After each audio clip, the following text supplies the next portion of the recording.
Hello friends, ಗರಿಗರಿಯಾದ ಉದ್ದಿನವಡೆ ಮಾಡೋದಕ್ಕೆ ಬೇಕಾಗಿರುವ ಸಾಮಗ್ರಿಗಳನ್ನು ನೋಡ್ಕೊಂಬರೋಣ. ಉದ್ದಿನಬೇಳೆ, 1 ಪಾವ್ ಉದ್ದಿನಬೇಳೆ, ಮತ್ತು ಅದನ್ನು 3 ಗಂಟೆ ಕಾಲ ನೆನೆಸಬೇಕು. ನೆನೆಸಾದ್ಮೇಲೆ ಅದ್ರ ಜೊತೆಗೆ ಮೆಣಸಿನ್ಕಾಯಿ, ಶುಂಠಿ, ಉಪ್ಪು ಹಾಕ್ಕೊಂಡು ರುಬ್ಕೊಳ್ಬೇಕು. ಅದಾದಮೇಲೆ ಈ ಅಕ್ಕಿ ಹಿಟ್ಟು ಮತ್ತು ಕೊತ್ತಂಬರಿ ಸೊಪ್ಪನ್ನ ಚೆನ್ನಾಗಿ ಕಟ್ ಮಾಡಿಕೊಂಡು ಅದಕ್ಕೆ ಮಿಕ್ಸ್ ಮಾಡ್ಕೊಳ್ಬೇಕು. ಹಲೋ ಫ್ರೆಂಡ್ಸ್, ನೆನೆಸಿರೋ ಉದ್ದಿನಬೇಳೆನ ರುಬ್ಕೊಂಡು ಅದಕ್ಕೆ ಉಪ್ಪು, ಅಕ್ಕಿ ಹಿಟ್ಟು, ಮೆಣಸಿನ್ಕಾಯಿ, ಶುಂಠಿ ಎಲ್ಲ ಹಾಕ್ಕೊಂಡು ರುಬ್ಬಿರೋ ಹಿಟ್ಟು ಇದು. ನೋಡಿ, ಈ ಕನ್ಸಿಸ್ಟೆನ್ಸಿಯಲ್ಲಿ ಇರಬೇಕು.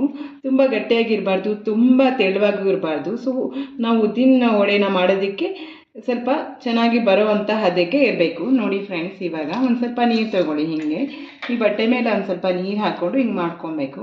ನೆಕ್ಸ್ಟು ಉದ್ದಿನ ಹಿಟ್ಟನ್ನು ಇದ್ರ ಮೇಲೆ ಹಾಕ್ಕೊಂಡು ನೀಟಾಗಿ ಹಿಂಗೆ ತಟ್ಟಿ, ಸೊ ಹೀಗೆ ಮಾಡಿ ಸ್ವಲ್ಪ ನೀರು ಹಾಕ್ಕೊಳ್ಳಿ ಬೇಕಿದ್ರೆ.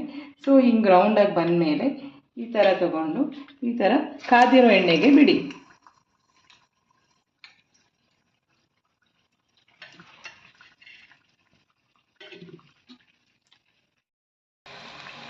ನೋಡಿ ಫ್ರೆಂಡ್ಸ್, ಹೇಗೆ ಗರಿಗರಿಯಾಗಿ ಫ್ರೈ ಆಗ್ತಾ ಇದೆ ಉದ್ದಿನವಡೆ.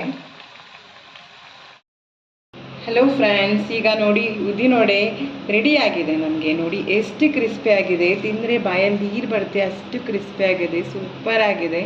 ಒಂದ್ಸರಿ ಟ್ರೈ ಮಾಡಿ, ಲೈಕ್ ಮಾಡಿ, ಶೇರ್ ಮಾಡಿ, ಸಬ್ಸ್ಕ್ರೈಬ್ ಮಾಡಿ.